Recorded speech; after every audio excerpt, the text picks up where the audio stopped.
Hello दोस्तों, good morning. आप सबका स्वागत है द पीसीएस ब्लूप्रिंट चैनल में।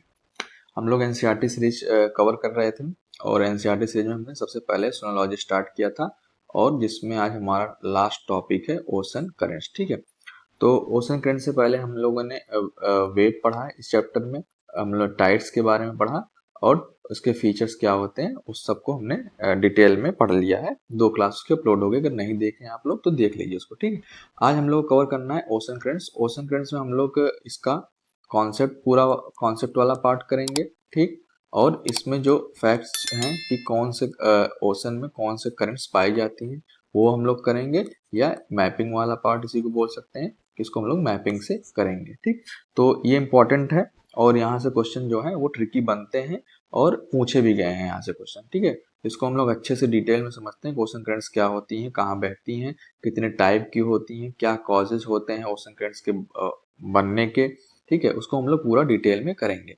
ठीक, तो सबसे पहले स्टार्ट करते हैं ओशन करंट से कि उस करंट्स होती क्या है और कैसे, बाद में उसको देखेंगे हम लोग कैसे जनरेट होती हैं। ठीक है, तो अगर हम लोग सिंपल देखें करंट्स होती क्या है, तो हम लोग ये कह सकते हैं कि जो करंट्स हैं वो क्या हो सकती हैं, एक कंटिन्यूअस, ठीक, कंटिन्यूअस और डायरेक्टेड। ठीक है, डायरेक्टेड, ठीक, डायरेक्टेड मूवमेंट्स ऑफ वाटर। ठीक, ये हम लोग कह सकते हैं कि ये एक कंटिन्यूअस मतलब लगातार बहने वाली, ठीक है, एक जगह पे कोई चीज जो है वो लगातार फ्लो कर रही है। अगर जैसे हम लोग रिवर का एग्जांपल लें, ठीक है, रिवर क्या है, वो लैंड्स पे लगातार फ्लो करती रहती है एक डायरेक्शन में। उसका डायरेक्शन फिक्स होता है कि इसका पाथ है, उसी एरिया में वो फ्लो करती है। तो हम लोग ये भी कह सकते हैं करंट्स जो है कुछ उसी टाइप के होते हैं। जैसे एक रिवर लैंड पे फ्लो करती है, वैसे जो ओशन पे हम लोग मान सकते हैं कि एक जायंट रिवर जैसी जो मान सकते हैं करंट्स को कि एक जो है रिवर फ्लो कर रही है सरफेस वाटर पे, किसके, सी के या ओशन के। ठीक है, ये हम लोग यहाँ पे कंसीडर कर सकते हैं। तो इसलिए इसका एग्जांपल अगर हम लोग देखें, करंट्स जो है continuous directed movement of water होती हैं। अब ये यहाँ पे आप लोग एक लाइन और ऐड कर सकते हो कि जनरेट कैसे होती हैं या इनका कॉज क्या होता है जनरेट होने का। तो मेनली क्या होता है इनका कॉज, विंड्स होते हैं, अर्थ का रोटेशन होता है। ठीक है, अर्थ के रोटेशन से ये क्रिएट होती हैं और ग्रेविटी से क्रिएट हो सकती हैं ये। ठीक, और इनका जो है टेम्परेचर से क्रिएट हो सकती हैं और सैलिनिटी से क्रिएट हो सकती हैं। ठीक है, तो हम लोग कह सकते हैं करंट्स क्या हुए, continuous directed movement of ocean water generated by winds, earth rotation, gravity, temperature and salinity. ठीक है, ये कॉज होते हैं विंड्स के जनरेट होने के और विंड्स नहीं सॉरी करंट्स के। और करंट्स क्या होती हैं, तो कंटिन्यूअस और डायरेक्टेड मूवमेंट ऑफ वाटर होती हैं। ये चीज हम लोग कह सकते हैं ओशन करंट्स के बारे में। ठीक है, जैसे हमने जब वेव पढ़ा था, हमने वेव में क्या पढ़ा था कि जो एनर्जी होती है वो वेव कहलाती है। वो वाटर का मूवमेंट नहीं होता है, वाटर की एनर्जी होती है। वाटर में एनर्जी कैसे प्रोड्यूस हुई और उसका फ्लो कैसे हुआ। हमने टाइड्स में पढ़ा था कि वर्टिकली मूवमेंट और उसका अप एंड डाउन जो मूवमेंट होता है वो हमने पढ़ा था, उसको क्या बोला था हमने, टाइड्स बोला था। ठीक है, तो अगर हम लोग एक एक करके बात करें कि जो हमने अभी पढ़े कि जनरेशन कैसे होता है करंट्स का, अगर उसको हम लोग एक एक करके देखें और उसकी डिटेलिंग करें तो हम लोग यहाँ कह सकते हैं कि जो करंट्स का जनरेशन होता है वो हम लोग यहाँ पहला कर सकते हैं हीटिंग। ठीक है, हीटिंग या टेम्परेचर। ठीक है, दूसरा हम लोग कह सकते हैं किससे, विंड से। ठीक, तीसरा हम लोग कह सकते हैं किससे, ग्रेविटी से। ठीक है, चौथा हम लोग कह सकते हैं अर्थ के रोटेशन या कोरियोलिस फोर्स जो होता है उससे। ठीक है, तो ये मेन 4 कॉज होते हैं, मेन 4 रीजन होते हैं किसके, करंट्स के प्रोड्यूस होने के। तो ये हम लोग इसको एक एक करके डिटेल में पढ़ेंगे कि कैसे कौन सा फैक्टर जो है वो कैसे करंट्स को प्रोड्यूस करता है। ठीक है, तो सबसे पहले अगर हम लोग बात करें यहाँ पे हीटिंग की, ठीक है, तो हीटिंग कैसे क्रिएट करता है करंट्स को, तो हम लोग सबसे पहले यहाँ पे देखते हैं हीटिंग। अगर मान लीजिए ये, ठीक है, कॉन्टिनेंट हमारा अर्थ है और ये क्या है, एक इक्वेटर लाइन। ठीक, तो हमको पता है कि जब सोलर एनर्जी या सोलर इंसोलेशन जो है अर्थ पे आती है तो वो डायरेक्टली कहाँ पे होती हैं, इक्वेटर और इक्वेटर के पास वाले एरिया पे या लोअर लैटिट्यूड पे, ठीक। तो आपको ये पता है यहाँ पे सन की रेज जो हैं वो डायरेक्टली आएंगी, और अगर हम लोग मिड लैटिट्यूड की बात करें तो इन कंपैरिजन टू इक्वेटर वहाँ पे थोड़ी डायरेक्टली रेज नहीं आती हैं, तिरछी आती हैं, ठीक है। तो हम लोग यहाँ इक्वेटर की बात कर रहे हैं और मिड लैटिट्यूड की बात कर रहे हैं, ठीक है। हायर लैटिट्यूड की बात बाद में करेंगे, ठीक। तो अब होता क्या है, जब सोलर इंसोलेशन आती है, सन रेज आती हैं, तो जो यहाँ पे वाटर बॉडी होती है, ठीक है, या कोई ओशन है इक्वेटर के पास, ठीक, इसका क्या होगा, टेम्परेचर जो है वो इंक्रीज होगा, ठीक है। हीटिंग से टेम्परेचर इंक्रीज होगा। अब अगर टेम्परेचर वाटर का इंक्रीज हो रहा है तो आपको पता है कि जो वाटर मॉलिक्यूल्स हैं उनकी जो है एनर्जी क्या होगी, वो इंक्रीज हो जाएगी, ठीक है। एनर्जी बढ़ेगी तो उनका ऑसिलेशन या उनमें जो मूवमेंट होगा उससे वो उनके मॉलिक्यूल जो है वो थोड़ा दूर दूर हो जाएंगे जो पहले पास पास में थे, ठीक है। अब दूर दूर होने से क्या हुआ कि जो वाटर बॉडी की एरिया जो है वॉल्यूम इतना था वही एक्सपैंड होके अब उसका वॉल्यूम जो है वह इसका एरिया जो है कुछ ज्यादा हो जाएगा या उसमें एक्सपेंशन हो जाएगा, ठीक है। एक्सपेंशन से होगा क्या, जो यहाँ पे वाटर बॉडी रहेगी उसका लेवल जो है ना वो थोड़ा राइज कर जाएगा। वहां पर आप सी सरफेस देखोगे तो थोड़ा उसका एलिवेटेड हो जाएगा, एलिवेशन हो जाएगा उसमें। तो ये हो किससे रहा है, क्योंकि हीटिंग से वाटर वॉल्यूम का टेम्परेचर इंक्रीज हुआ, टेम्परेचर इंक्रीज होने से उनके मॉलिक्यूल का एनर्जी बढ़ी और उसमें एक्सपेंशन हुआ, एक्सपेंशन से लेवल जो है राइज कर गया। अब लेवल राइज किया तो आपको पता है, अब आप मिड लैटिट्यूड पे देखो, ठीक है। अब मिड लैटिट्यूड पे भी एनर्जी आ रही है, ठीक है, सनरेज आ रही हैं, ठीक है, लेकिन यहाँ पे उतनी डायरेक्टली सनरेज नहीं है। तो जाहिर सी बात है अगर हम लोग मिड लैटिट्यूड की बात करेंगे तो वहां पे जो है वाटर का एक्सपेंशन इक्वेटर के मुकाबले आपको कम दिखेगा, तो इसका मतलब है वहां पे राइज भी कम होगा, ठीक। तो अब आप देखें कि इक्वेटर पे जो है वॉल्यूम जो है वो वाटर का ज्यादा है, यानी वहां पे एलिवेशन है, वाटर थोड़ा राइज कर गया है। और अगर हम लोग मिड लैटिट्यूड की बात करें तो वहां आपको पता है कि राइज जो है वो कम है। तो एक आप यहाँ पे देखोगे क्या क्रिएट हुआ, ग्रेडियंट क्रिएट हुआ या स्लोप क्रिएट हुआ या ढलान क्रिएट हुआ, ठीक है। ढलान मतलब इस तरह से एक ग्रेडियंट क्रिएट हुआ।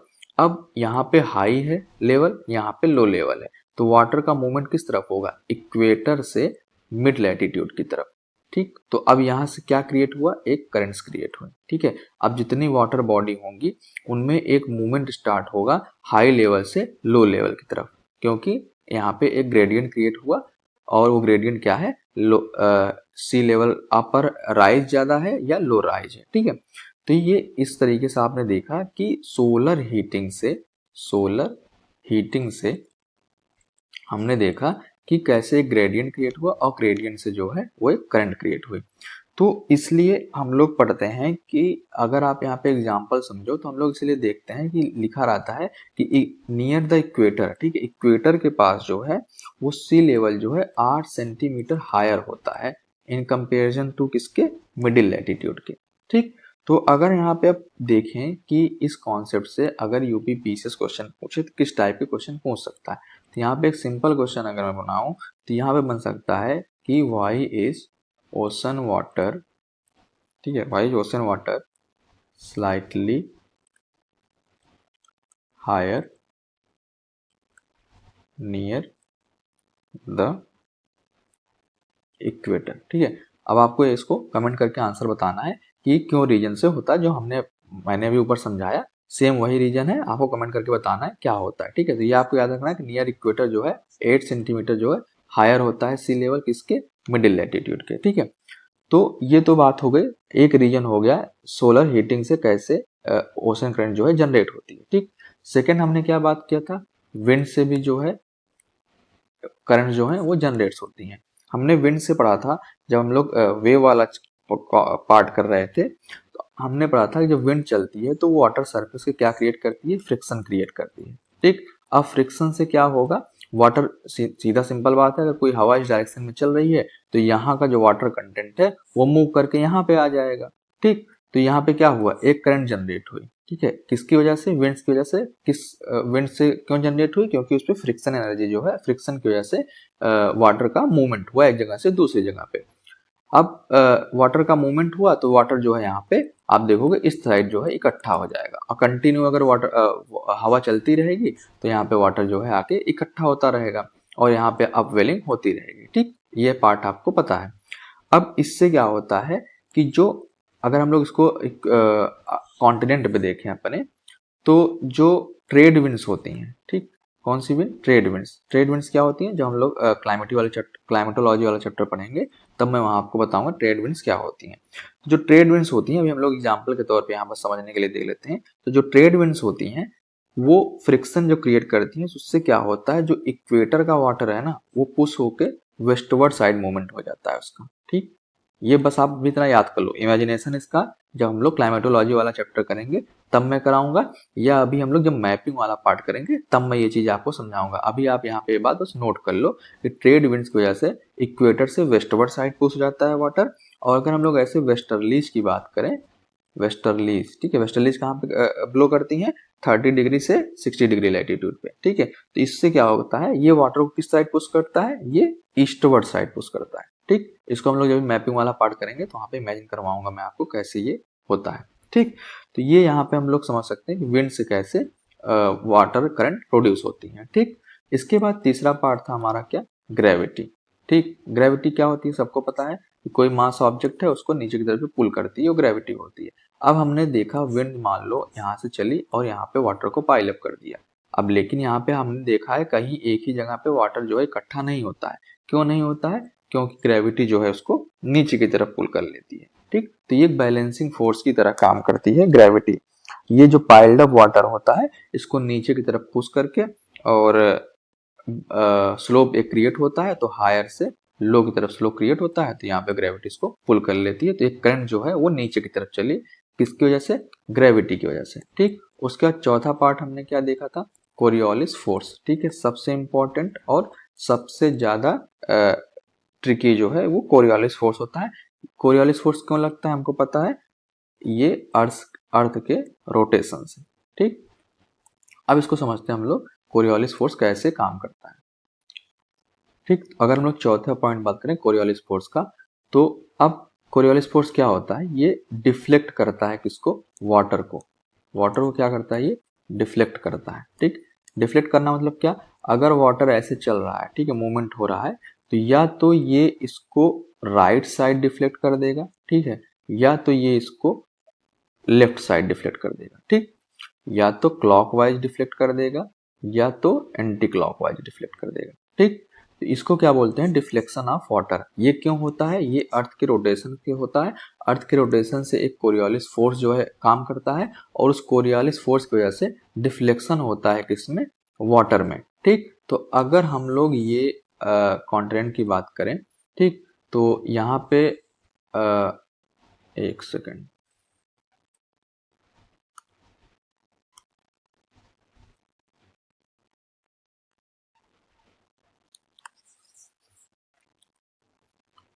ठीक, हम लोग अगर एक कॉन्टिनेंट की बात करें, ठीक, तो ये हमको पता है कि ये जो है हमारा इक्वेटर है, ये हमारा नदर्न हेमिस्फीयर है और ये सदर्न हेमिस्फीयर है। तो अब इस कोरियोलिस फोर्स की वजह से होता क्या है, जो वाटर है ये नॉर्थ में, यानी इस वाले एरिया में, इसका डिफ्लेक्शन अगर हम देखें तो ये राइट की तरफ डिफ्लेक्ट होता है। ठीक है, जो वाटर करंट है वो किस साइड डिफ्लेक्ट होगा? राइट की तरफ। और यहाँ पे किस साइड डिफ्लेक्ट होगा? सदर्न पार्ट में वो डिफ्लेक्ट होगा साउथ की तरफ। ठीक है, तो ये चीज आपको याद रखना है कि कोरियोलिस फोर्स से डिफ्लेक्शन जो होता है नॉर्थ में राइट साइड होता है और साउथ में लेफ्ट साइड होता है। ठीक, तो अगर हम लोग इसका यहाँ पे एग्जांपल लें कि कौन सी करंट जो हैं इस तरीके से फ्लो करती हैं, तो जो गल्फ स्ट्रीम हम लोग अभी देखेंगे। ठीक है, अभी आप यहाँ पे एग्जांपल की तरह देख लो, मैं इसको जब मैपिंग कराऊंगा तो एक बार ये चीज यहाँ पे फिर समझा दूंगा। ठीक है, तो जो गल्फ स्ट्रीम होती है जो नॉर्थ अटलांटिक में बहती है, ये डिफ्लेक्ट होती है किधर? राइट साइड से। क्यों? क्योंकि ये नॉर्थ अटलांटिक में बह रही है, नॉर्थ साइड में। ठीक है, वैसे जो ब्राजील करंट होती है, ठीक है, जो ब्राजीलियन करंट होती है वो कहाँ पे डिफ्लेक्ट होती है? ये साउथ में बहती है, तो कहाँ पे डिफ्लेक्ट होगी? ये डिफ्लेक्ट होगी किधर? लेफ्ट साइड में। ठीक, ये कहाँ पे डिफ्लेक्ट हुई? राइट साइड में। ठीक है, तो ये आप इतना याद रखो कि कोरियोलिस फोर्स से जो है वो वाटर का डिफ्लेक्शन होता है। तो यहाँ पे इतना याद रखना है कि कोरियोलिस फोर्स से वाटर का जो है डिफ्लेक्शन होता है, और वो डिफ्लेक्शन नॉर्थ साइड में राइट साइड होता है, नॉर्थ हेमिस्फीयर में राइट साइड होता है और साउथ हेमिस्फीयर में लेफ्ट साइड होता है। एग्जाम्पल के लिए अगर आप देखो तो गल्फ स्ट्रीम और ब्राजीलियन स्ट्रीम जो है हम लोग यहाँ पे एग्जाम्पल के तौर पे देख सकते हैं। अब देखो यूपीपीसीएस में ना ऐसे डायरेक्ट क्वेश्चन पूछता है, क्या पूछेगा कि कोरियोलिस फोर्स जो है वो करंट को सदर्न हेमिस्फीयर में किस साइड डिफ्लेक्ट करती है, ठीक है, लेफ्ट या राइट, ठीक है। तो ये आपको अगर पता है, याद है, तो आप वहां पे आंसर टिक कर लोगे, ठीक है। तो हमको याद रखना है कि अगर लेफ्ट साइड पूछ रहा है तो वो सदर्न हेमिस्फीयर होगा, और राइट साइड होगा तो वो नॉर्थ हेमिस्फीयर होगा, ठीक है। तो ये हमने इतना चीज देखा किसका, ओशियन करंट क्या होती है और कौन सा रीजन होता है जो वो प्रोड्यूस होती हैं, ठीक है। अब इसको हम लोग यहाँ पे एनसीईआरटी में देख लेते हैं, कोई पॉइंट छूटा तो नहीं है, ठीक है। तो यहाँ पे वही चीज लिखा हुआ है, ओशन के बारे में दिया हुआ है, ओशन करंट्स क्या होती हैं, ठीक है। यहाँ पे एक लाइन लिखा होगा कि रिवर फ्लो इन ओशंस, ठीक है। तो जो मैंने अभी समझाया वही चीज, ठीक। उसके बाद आप देखोगे कि heating bye solar energy, wind, gravity और कोरियोलिस फोर्स, यहाँ पे वही चीज जो 4 फैक्टर मैंने समझाए वही चीज यहाँ पे लिखी हुई है, ठीक है। उसके बाद वही चीज यहाँ पे फ्रिक्शन वगैरह से वही चीज यहाँ पे एक्सप्लेन दी हुई है। आपको ये सब पढ़ेंगे तो आपको समझ में आ जाएगा, ठीक है। अब यहाँ पे एक जायर्स की बात हो रही है, ठीक है। इसको हम लोग समझते हैं कि जायर्स क्या होते हैं और ये कैसे क्रिएट होते हैं, ठीक है। तो सिंपल है, जितने हमने अभी तक फोर्सेस पढ़े हैं, ठीक है, जितने फोर्सेस हमने पढ़े अभी तक, रीजन हमने पढ़े, कौन कौन से हमने रीजन पढ़े। पहला हो गया हमारा सोलर हीटिंग, ठीक है, पहला सोलर हीटिंग, ठीक। दूसरा हमने क्या पढ़ा, विंड्स, ठीक। तीसरा हमने क्या पढ़ा, ग्रेविटी, ठीक। और चौथा हमने क्या पढ़ा, कोरियोलिस फोर्स, ठीक। अब जब ये चारों फैक्टर एक साथ काम करते हैं, ठीक है, जब ये ऐड होके एक साथ काम करते हैं, तब ये क्या करते हैं, वाटर का ये सर्कुलर मोशन में या वाटर को सर्कुलर पैटर्न में फ्लो कराते हैं, ठीक है। तो इससे क्या होता है, जायर्स क्रिएट होते हैं, और अलग अलग ओशन में अलग अलग टाइप के जायर्स क्रिएट होते हैं। जैसे नॉर्थ अटलांटिक जायर, ठीक है, साउथ अटलांटिक जायर, ठीक है, North Pacific gyre, South Pacific gyre और इंडियन ओशन जायर, ठीक है। अब यही जायर जो होते हैं ये वाटर को एक ओशन में एक तरीके से, कोई करंट आप देखते हो मैप में इस तरफ जा रही है, ठीक है, कोई करंट इस तरफ आ रही है, कोई करंट इस तरह के जा रही है, ठीक है। तो ये हो क्यों रहा है, क्योंकि ये जो सोलर हीटिंग, विंड्स, ठीक है, ग्रेविटी और कोरियोलिस फोर्स जब एक साथ काम करते हैं तो ये जो वाटर को है इस तरीके से घुमाते हैं कि ये पूरे ओशन में एक पैटर्न फिक्स हो जाता है इनका, वो उसी तरीके से फिर घूमते हैं, ठीक है। आप जैसे पढ़ते देखते होगे तो गल्फ ऑफ स्ट्रीम इस तरह से जा रही है, लेब्राडोर करंट जो है ऊपर से इस तरह से आ रही है, ठीक है।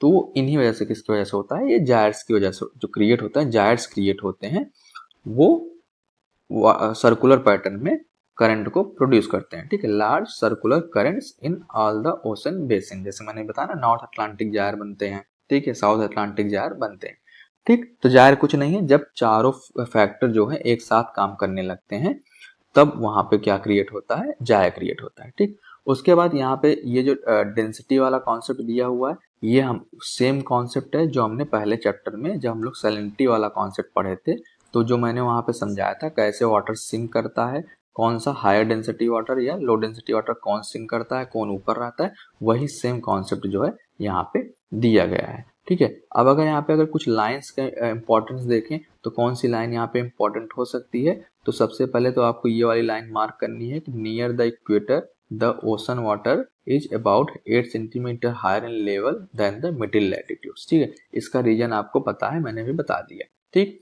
उसके बाद यहाँ पे आपको कोरियोलिस फोर्स वाला जो है, वो water move to the right in the northern hemisphere and to the left in the southern hemisphere, ठीक है। ये वाली लाइन आपको जो है वो मार्क करनी है, ये डायरेक्ट लाइन आपको पूछी जा सकती है एग्जाम में, ठीक। तो ये हमने ओशन करंट्स क्या होते हैं, कौन से रीजन होते हैं उनके जनरेट होने के, ये हमने पूरा अच्छे से डिटेलिंग में समझ लिया, ठीक। उसके बाद हम लोग स्टार्ट करते हैं टाइप्स ऑफ ओशन करंट्स। अब देखो टाइप जो है ये 2 टाइप के हो सकते हैं, या तो हम लोग इनके टेम्परेचर के बेस बात करें, या इनका जो है वो लेवल कितना है, ठीक है। ये सरफेस करंट्स हैं या डीप वाटर करंट्स है, उस पर बात करेंगे, ठीक है। सरफेस करंट्स आपको पता है जो सरफेस पे चलेंगी, और डीप वाटर जो है वो जो सरफेस से नीचे 400 मीटर के नीचे जो हमने थर्मोक्लाइन वाला रीजन पढ़ा था, ठीक है। तो ये वाला पार्ट जब आप पढ़ोगे तो ये आपको समझ में आ जाएगा, ठीक है। हम लोग बात करेंगे मेनली क्या, कोल्ड करंट्स की और वार्म करंट्स की, ये कहाँ पे फ्लो करती हैं और कैसे फ्लो करती हैं, ठीक है। तो अगर हम लोग टाइप में बात करें, टाइप में तो इसको हम लोग टेम्परेचर के बेस पे अगर डिवाइड करें तो यहाँ पे आपको पता है कि cold water current, cold current होंगी और यहाँ पे वार्म करंट होंगी। अब यही एग्जाम में डायरेक्ट पूछता है कि इनमें से कौन सी कोल्ड करंट है, कौन सी वार्म करंट है, ठीक है। तो हम लोग एक पहले इसका कॉन्सेप्ट वाला पार्ट देख लेते हैं क्या होता है, ठीक है। कोल्ड करंट क्या होंगी, तो कोल्ड करंट वो होती हैं जो कोल्ड वाटर पोलर साइड से आते हैं, ठीक है। जो पोल से जो या हाई लैटिट्यूड से जो वाटर, कोल्ड वाटर जो है वो नीचे की तरफ आता है, तो वो क्या करते हैं, कोल्ड करंट कहलाते हैं, ठीक है। ये पोल रीजन हो गया, ठीक है। ये इक्वेटर की तरफ या वार्मर रीजन की तरफ जब आएगी तो इसको क्या बोलेंगे हम लोग, ये कोल्ड करंट बोला जाता है। इसको क्या बोला जाता है, इसको कोल्ड करंट्स, ठीक। अब ये क्या होती है, जैसे वार्म करंट क्या होंगी, तो इसके अपोजिट जो इक्वेटर से पोल की तरफ चलेंगी वो क्या कहलाएंगी, हमारी वार्म करंट कहलाएंगी, ठीक है। अब यहाँ पे कुछ इनके फीचर्स होते हैं, जैसे जब आप कॉन्टिनेंट में वेस्ट साइड देखोगे ना, आप वेस्ट साइड वाला पार्ट, ठीक ठीक, ईस्ट साइड का पार्ट अगर आप देखोगे तो आपको ये दिखेगा कि जो लो लैटिट्यूड, ठीक है, लो लैटिट्यूड मतलब इक्वेटर है ये, ठीक, इक्वेटर वाला पार्ट है। तो जो लो लैटिट्यूड वाला पार्ट दिखेगा उसमें आप देखोगे तो वेस्ट कोस्ट में आपको ज्यादातर दोनों हेमिस्फीयर में, ठीक है, नॉर्थ में और साउथ में, वेस्ट कोस्ट में आपको कोल्ड करंट जो है वो दिखेंगे, ठीक है। ये चीज आपको यहाँ पे याद रखना है कि वेस्ट कोस्ट में, नॉर्थ और साउथ दोनों हेमिस्फीयर में, लो लैटिट्यूड और मिडिल लैटिट्यूड के बीच में आपको वेस्ट कोस्ट के साइड ओशन करंट जो दिखेगी वो कैसी होगी, कोल्ड होगी, ठीक है। अगर हम लोग हायर लैटिट्यूड की बात करें तो वो किस साइड दिखेंगे हमको, फिर ईस्ट साइड दिखेंगे, ठीक है। अगर हम लोग हाई लैटिट्यूड की बात करेंगे तो ईस्ट साइड दिखेंगे, ठीक। अगर हम लोग लो लैटिट्यूड और मिडिल लैटिट्यूड की बात करेंगे तो कोल्ड करंट जो है हमको वेस्ट साइड दिखेंगे, ठीक है। तो ये चीज आपको यहाँ पे याद रखना है। अब ये अगर ईस्ट वर्ड देखेंगे तो हम लोग ज्यादातर नदर्न हेमिस्फीयर में ही देखेंगे, और ज्यादातर आपको जो कोल्ड करंट है नदर्न हेमिस्फीयर में आपको दिखेंगे, ठीक है। तो ये चीज आपको यहाँ पे याद रखना है कोल्ड करंट में, ठीक। अगर हम लोग सेकंड बात करें वार्म करंट की, ऐसे तो वार्म करंट क्या है, जो इक्वेटर से चलती हैं। वार्म करंट क्या है, जो इक्वेटर या ट्रॉपिकल रीजन से चलती हैं, इक्वेटर से चलेंगे और ये किस साइड जाएंगे, पोल के साइड जाएंगे, ठीक है। अब ये क्या कर रही है, वार्म है, यहाँ पे टेम्परेचर ज्यादा रहता है आपको पता है, तो ये वार्म करंट जो है ये पोल की तरफ जा रही है। तो अब आप यहाँ पे जैसे हमने देखा था कि किस साइड, वेस्ट कोस्ट पे कोल्ड करंट होती हैं और ईस्टवर्ड साइड पे हायर लैटिट्यूड पे कोल्ड करंट होती हैं। तो अगर यहाँ पे इस ऐसे इसको देखें, वार्म करंट कहाँ पे पाई जाती है, तो ईस्ट कोस्ट ऑफ कॉन्टिनेंट, ठीक है, ईस्ट कोस्ट जो है कॉन्टिनेंट का, यहाँ पे आपको लो और मिडिल लैटिट्यूड में, ठीक है, लो और मिडिल लैटिट्यूड में आपको ईस्ट साइड जो है वार्म करंट दिखेंगे, और वेस्ट कोस्ट में हाई लैटिट्यूड पे, ठीक है, वेस्ट कोस्ट में कहाँ पे, हाई लैटिट्यूड पे, ठीक है, वहां पे वेस्ट कोस्ट में वार्म करंट दिखेंगे, और लो लैटिट्यूड और मिडिल लैटिट्यूड में आपको ईस्ट साइड जो है वो कौन से करंट दिखेंगी, वार्म करंट दिखेंगे, ठीक है। तो ये दो फैक्ट जो है आपको याद रखने हैं, यही चीज वहां पे ऊपर एनसीईआरटी में भी दी गई है। आप जब ये वाली लाइन पढ़ोगे, ocean currents can also be classified वाली लाइन जो है, तो आपको वहां पे समझ में आ जाएगा कि क्या कहना चाह रहा है, ठीक है।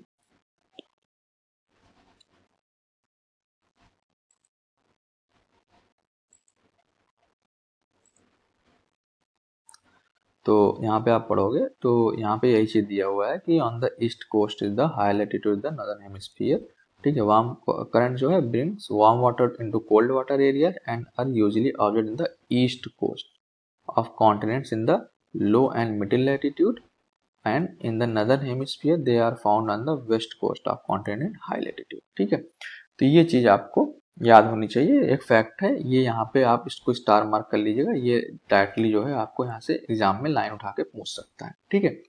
उसके बाद हम लोग मेजर ओशन करंट्स के बारे में बात करेंगे। मेजर ओशन करंट्स यानी हम लोग मैपिंग वाला पार्ट करेंगे कि कौन से करंट जो है कहाँ पे पाई जाती हैं और कौन सी उसमें वार्म करंट है और कौन सी जो है वो कोल्ड करंट है, ठीक है। इसको हम लोग मैपिंग वाले पार्ट से करेंगे।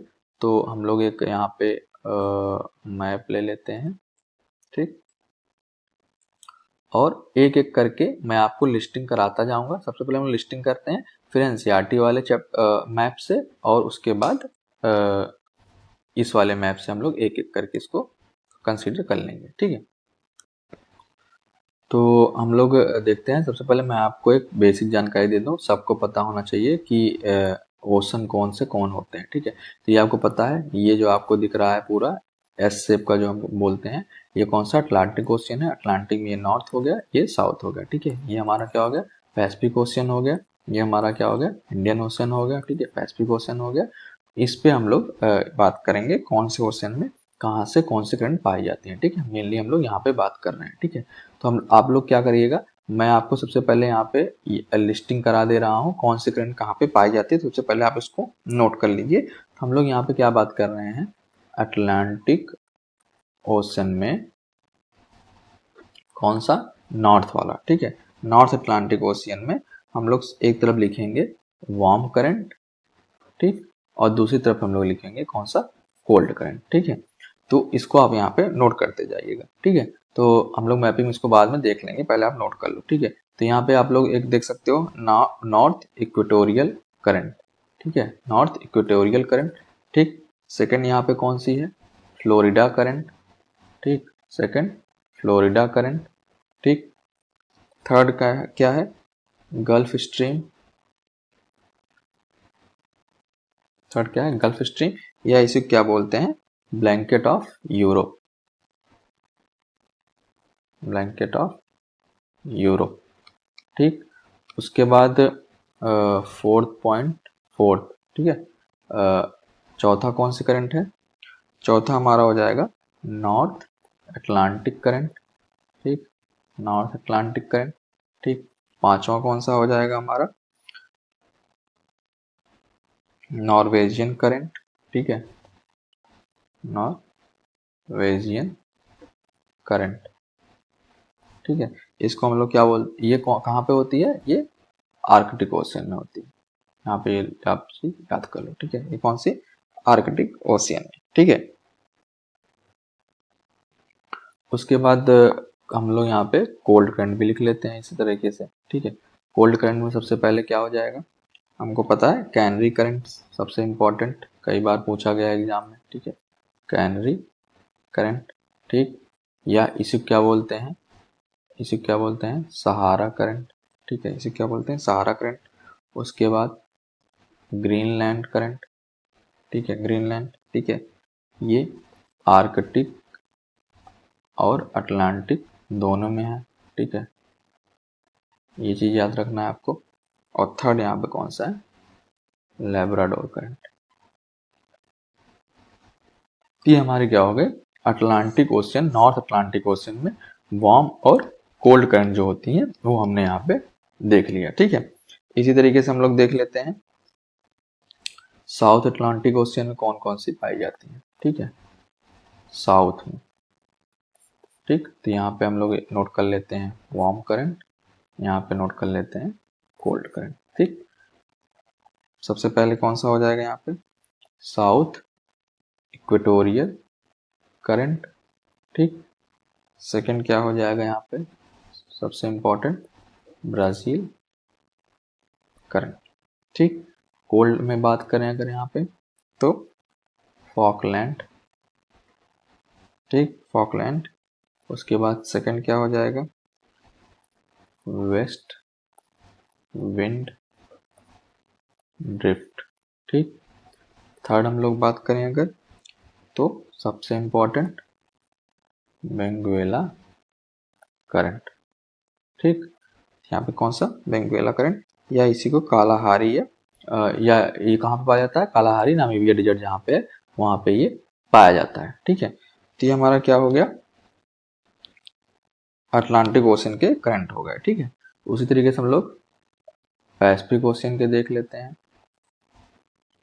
पैसिफिक ओशियन, ठीक। पैसिफिक ओशियन में कहाँ पे, सबसे पहले नॉर्थ वाला, ठीक। यहाँ पे वार्म करंट, इस साइड आप कर लो कोल्ड करंट, ठीक है। तो वार्म करंट में सबसे पहला क्या हो जाएगा, हमको पता है नॉर्थ इक्वेटोरियल करंट, ठीक। सेकंड क्या हो जाएगा, कुरोसियो करंट, कुरोसियो करंट, ठीक। थर्ड क्या हो जाएगा, नॉर्थ पैसिफिक करंट, ठीक है, नॉर्थ पैसिफिक करंट। फोर्थ क्या हो जाएगा हमारा यहाँ पे, अलास्का करंट, ठीक। इस तरीके से कोल्ड में देख लेते हैं, ठीक है। सबसे इम्पोर्टेंट कैलिफोर्निया करंट, ठीक, कैलिफोर्निया करंट, ठीक है। उसके बाद ओयासियो करंट, ठीक है। ये हमने देख लिया नॉर्थ में, ठीक है। इसी तरीके से हम लोग देख लेते हैं पैसिफिक ओशियन साउथ में, ठीक है। तो यहाँ पे आप ऐसे नोट कर लो वार्म करंट, यहाँ पे एक तरफ लिख लो कोल्ड करंट, ठीक है।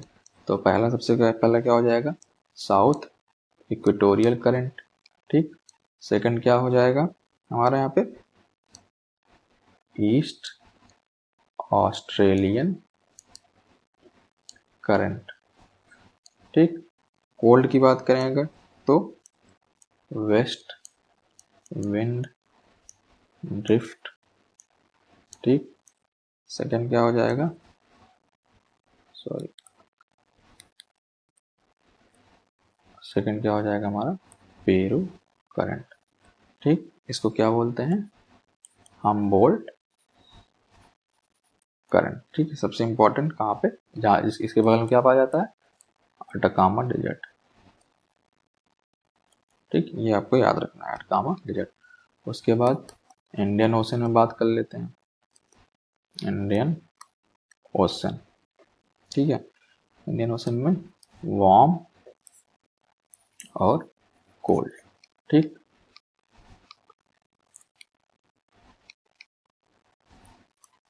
वार्म करंट में क्या हो जाएगा, north and south equatorial current. Second क्या हो जाएगा, अगलवास करंट।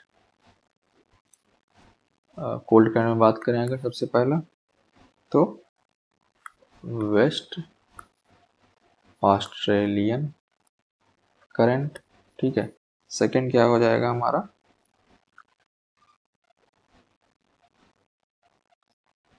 इसमें शायद और नहीं है कोल्ड करंट में ना, कोई और नहीं, ठीक है। तो ये हमारा हो गया क्या, कोल्ड करंट में। तो हमने यहाँ पे देख लिया कि कोल्ड करंट कौन कौन सी है और वार्म करंट कौन से ओशन, ठीक है। लैब्राडोर हमने देखा, नॉर्थ अटलांटिक ड्रिफ्ट देखा, गल्फ स्ट्रीम देखा, ठीक है, कैनरीज देखा, ठीक है, नॉर्थ इक्वेटोरियल करंट देखा, ठीक है, अटलांटिक में बह रही थी। और ये इक्वेटोरियल काउंटर करंट जो हमने पढ़ा इंडियन ओशन में, ठीक है। हमने यहाँ पे कुरोसियो करंट पढ़ा, ओयासियो पढ़ा, कोल्ड थी, ठीक है, किसमें, पैसिफिक में, नॉर्थ में, ठीक। हमने वेस्ट विंड ड्रिफ्ट पढ़ा, ठीक है, वेस्ट ऑस्ट्रेलियन करंट पढ़ा हमने, ठीक है, यहाँ पे। और हमने फॉकलैंड पढ़ा, कौन सा, कि साउथ अटलांटिक में जो है कोल्ड करंट है, ठीक है। यहाँ पे हमने हमबोल्ट पेरू वाला पढ़ा रीजन में, कहाँ पे, यहाँ पे अटकामा डेजर्ट जहाँ पे, ठीक है, ये वाला रीजन आपने पता पढ़ा, ठीक है। बेंगुएला करंट, ठीक है, ये इंपॉर्टेंट, यहाँ पे कालाहारी नामीबिया वाला डेजर्ट जो है, ठीक है। ये हमने कैलिफोर्निया करंट पढ़ा, कोल्ड है, ठीक है। अलास्का पढ़ा हमने, नॉर्थ पैसिफिक में कौन सा है, वार्म करंट है, ठीक है, कोई छूटा नहीं है, ठीक है। साउथ इक्वेटोरियल करंट हमने पढ़ा, इक्वेटोरियल काउंटर करंट, ये सब हो गया, ठीक है। ब्राजीलियन करंट यहाँ पे, ठीक, कौन सा है, वार्म करंट है, साउथ अटलांटिक ओशन में, ठीक है। तो ये मोटा मोटा जो है एक आप जितने करंट इंपॉर्टेंट है यहाँ पे आपने मैप के थ्रू इसको देख लिया, और इसको आप लोग ऐसे लिस्ट की तरह बना के और फिर उसको मैपिंग से कर लीजिए, तो आपका सब करंट जो है वो याद हो जाएंगे आपको, ठीक है। एक दो तीन बार आप लोग इस वाले मैप को देखोगे तो इस मैप से आपको समझ में आ जाए कौन सी करंट कहाँ पे लिखी हुई है, ठीक है। आप देख रहे हो लैब्राडोर करंट कहाँ से आ रही है, पोल से आ रही है, तो पोल से जो करंट आएगी वो कोल्ड वाटर लेके आएगी, तो इसलिए इसको कोल्ड करंट बोल रहे हैं। किस साइड ला रही है ये, तो हमारे ये इक्वेटोरियल की साइड ला रही है या वार्म रीजन में ला रही है, ठीक है। इसी तरीके से देख रहे हो गल्फ स्ट्रीम जो है, अब आप देख रहे हो मैं आपको यहाँ पे एक कॉन्सेप्ट अभी ट्रेड विंड वाला यहाँ पे समझा देता हूँ, लेकिन अभी आप देखो कि जो नॉर्थ इक्वेटोरियल करंट है कैसे राइट में जाके घूम रही है, ठीक है। आप नॉर्थ हेमिस्फीयर में देख रहे हो, इसको क्लियरली देखते हैं, आप देखो कि ये क्या है, हमारा इक्वेटर है, ठीक, और ये हमारा नॉर्थ हेमिस्फीयर है, नदर हेमिस्फीयर है। तो आप देखो इक्वेटोरियल करंट जो है ये यहाँ से कोरियोलिस फोर्स के इफेक्ट से, बाकी चारों फैक्टर के इफेक्ट से इस तरीके से राइट साइड जो है वो घूम रही है, क्यों? कोरियोलिस इफेक्ट से।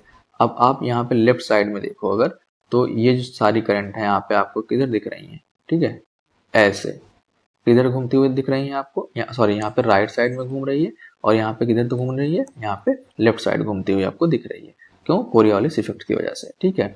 बाकी विंड, एटमॉस्फेयर वाले हीटिंग का, ठीक है, वो सब इफेक्ट एक साथ काम करते हैं। तो यहाँ से जाके फिर देखिए आप, ये सब ऐसे जो करंट है वो उस तरफ चली जा रही है, ठीक है। तो जो हमने कॉन्सेप्ट पढ़ा उसी तरीके से हम लोग यहाँ पे देख सकते हैं कैसे विंड जो है, करंट जो है वो प्रोड्यूस हो रही है, ठीक है। उसके बाद यहाँ पे लास्ट में दिया गया है इफेक्ट्स ऑफ ओशन करेंट्स, ठीक।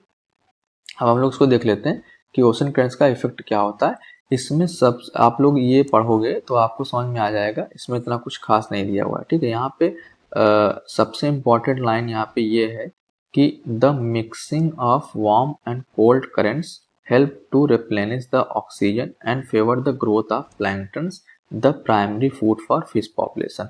The best fishing grounds of the world exist mainly in these zones, ठीक है। तो ये जो लाइन ये वाली है ना, ये काफी इंपॉर्टेंट है, ये डायरेक्ट यहाँ पे पूछा जा सकता है, ठीक। अब आप यहाँ पे एक एग्जांपल ले सकते हो कि यहाँ पे क्या कहना चाह रहा है, ठीक। तो अगर आप इस रीजन की बात करें, कहाँ पे, जो ईस्ट साइड है किसका, नॉर्थ अमेरिका का, तो यहाँ पे आप देख रहे हो इस साइड से कौन सी करंट आ रही है, कोल्ड करंट आ रही है, और इधर से आप देख रहे हो कौन सी करंट जा रही है, वार्म करंट जा रही है।